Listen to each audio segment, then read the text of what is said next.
Dengue জ্বরের যে danger period যেটি বলে সেই সময়টা শুরু হয় মূলত জ্বরটা যখন কমে যায় বা জ্বরটা পড়ে যায়। এখানে আমাদের বড় ভুলটা হয়ে যায়। হঠাৎ করে তীব্র মাত্রার জ্বর হয়, সাথে মাথা ব্যথা, চোখ ব্যথা, কখনো কখনো বমি, পেটে ব্যথা, পাতলা পায়খানা, আমাদের শরীরের ভিতরে অন্যান্য পরিবর্তনগুলো হতে থাকে, যেমন প্লেটলেট কমতে থাকে।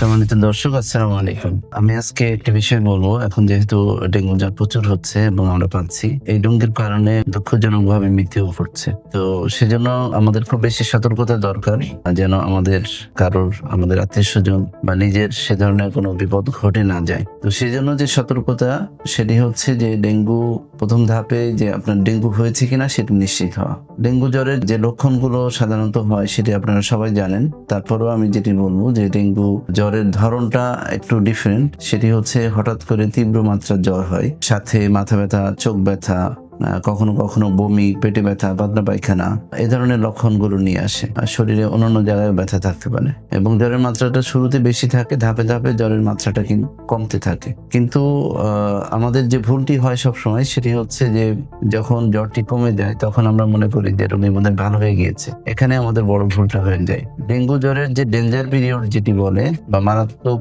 যে পিরিয়ডটা, সময়টা, সেই সময়টা শুরু হয় মূলত জ্বরটা যখন কমে যায় বা জ্বরটা পড়ে যায়। জ্বর যখন কমে যায় তখন আমাদের শরীরের ভিতরে অন্যান্য পরিবর্তনগুলো হতে থাকে, যেমন প্লেটলেট কমতে থাকে। তারপরে আমাদের যে ডেঙ্গু শক সিনড্রোম যেটি হয়, সেই ঘটনাগুলো কিন্তু জ্বর পড়ে যাওয়ার পরেই সেই ঘটনাগুলো ঘটতে থাকে। সম্প্রতি একটি রোগীর উদাহরণ আমি দিতে পারি। সেটি হচ্ছে যে 20 বছরের একটি ছেলে, তার জ্বর হয়েছিল, শুরুতে অনেক বেশি ব্যথা ছিল এবং সে ব্যথার জন্য ব্যথানাশক ওষুধও খেয়েছিল। এরপরে জ্বর যখন চলে গেল তখন ওনারা ভাবলো যে জ্বরটি বোধহয় ভালো হয়ে গিয়েছে, এখন আর সমস্যা নাই। কিন্তু সেই ছেলেটির দেখা গেল যে অনেক বেশি দুর্বল লাগছে, ঘেমে যাচ্ছে বারবার। তারপরে আমার কাছে যখন নিয়ে আসলো তখন আমি বললাম যে এটা ডেঙ্গু হওয়ার সম্ভাবনা অনেক বেশি। কারণ হচ্ছে জ্বরটি পড়ে যাওয়ার পরে ডেঙ্গুর বিপজ্জনক পিরিয়ডটা শুরু হয়।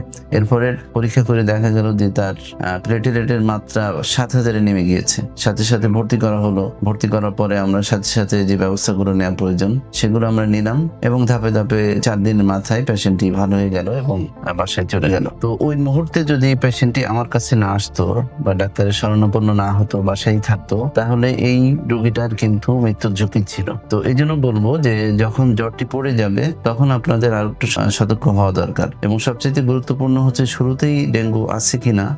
এই সময় যে কোনো জ্বর হলেই আমরা অবশ্যই বলবো যে ডেঙ্গু টেস্ট করা। এই ডেঞ্জার পিরিয়ড সম্বন্ধে আমাদের সতর্ক থাকা দরকার এবং যারা আর্লি ডাক্তারের কাছে আসে তাদের ক্ষেত্রে বেশিরভাগ ক্ষেত্রেই দেখা যায় মারাত্মক অবস্থা থেকে প্রিভেন্ট করা যায় এবং বেশ আউটকামটা বেশ ভালো হয়। তো আপনারা এই বিষয়গুলো একটু খেয়াল রাখবেন।